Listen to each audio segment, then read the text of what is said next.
Welcome to Lair, the Alchemist, where we discuss all things heavy metal and hard rock.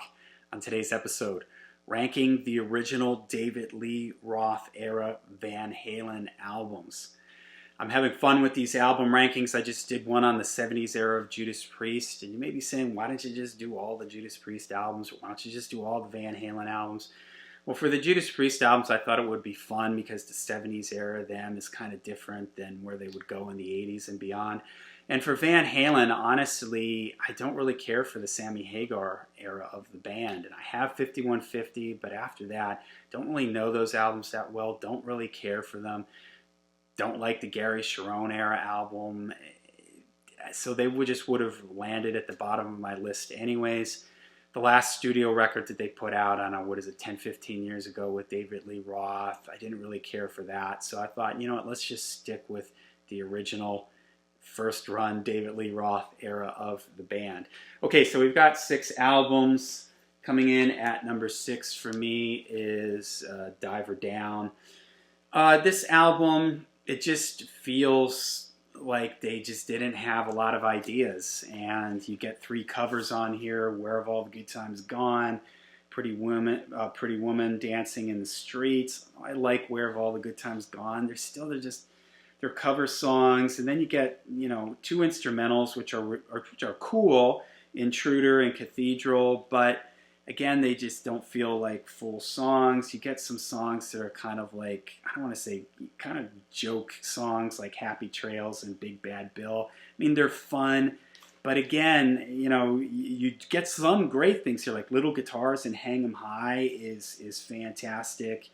The Full Bug, Secrets. I mean, there is cool stuff on here. It just feels like they had to get a record out. They didn't have a lot of ideas, so they just sort of threw these together. It's super short at like 30 minutes, so it just lost me on this one. All right, that's at number 6. Number 5 for me is 1984.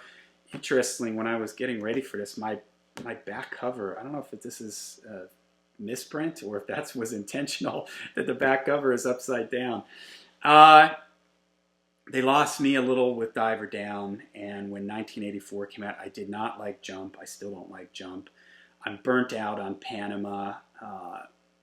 I'll Wait. I never really liked that. Hot for Teacher. I'm burnt out on that. But there is some cool stuff on here. Drop Dead Legs, House of Pain. I mean, Hot for Teacher is pretty cool. So there is cool stuff on here, but it kind of ranks a little bit lower on the list for me. If I gave these a numerical rating too, I'd give Diver Down like a 5 out of 10. I'd probably give 1984 a 7, maybe an 8 out of 10. Yeah, I'm going to say an 8 out of 10, even though back when it first came out, I did like it. I'm just burnt out on some of these songs. Okay, number 4 is Van Halen 2. Really, from here on out, these albums are all great. I'd give this a 9 out of 10. It sounds a lot like Van Halen 1, like they just went into the studio, played live. Somebody Get Me a Doctor, You're No Good, Spanish Fly is an amazing instrumental. So it's Dance the Night Away. I think it's a great song, even though it gets played a lot on the radio, but I still love to hear that song. I think it's a lot of fun. So there's a lot of really cool stuff on here, and it still has a lot of the energy of Alive 1, of the first Van Halen album, Alive, because it's like they're live in the studio at this point with these records. But it's just that the records after this are so strong. I would give this, though, I've got to give this a 9 out of 10. 9 out of 10. All right, number 3 for me is the first Van Halen record. I feel bad putting it down this low because, in my opinion, it's one of the greatest debut albums of all time. It is the definition of fire and electricity. The band just going in, plugging in, and turning up, and just tons of energy on this. I'm sort of burnt out on some of these songs too. Maybe that's why it ranks a little bit lower on my list. Like Ain't Talking About Love and Running with the Devil and You Really Got Me. Jamie's Crying. I'm kind of burnt out on them from classic rock radio, but it's still an amazing record. I'm on Fire. Ice Cream Man is fun. Eruption changed the world of guitar forever.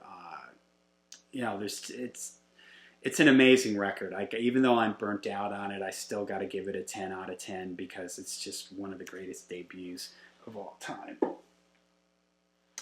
But we got to put him in a ranking, so... All right, number 2 for me is Women and Children First. This is an album that feels to me like it ranks high for me because it feels like it's almost all of the record is a deep cut album. And The Cradle Will Rock and Everybody Wants Some gets played on the radio, but I still really like those. I think those are great songs. I'm not burnt out on them. And then you get a lot of really awesome, just like deep cut numbers, like Fools is amazing, Romeo Delight, In a Simple Rhyme, Could This Be Magic, Loss of Control, Take Your Whiskey Home. I mean, and these are songs that it didn't seem like they played a lot of these in their live set. And so it just feels like a deep cuts record to me. And it's an album that I return to a lot. I just really love this record. So it's a 10 out of 10 for me. All right, and number 1, the only one left here, Fair Warning. This has always been, I think, my favorite Van Halen record. It's got a little bit of a darker vibe to it or something. Mean Streets, that intro there from Eddie and that nasty riff, So This Is Love.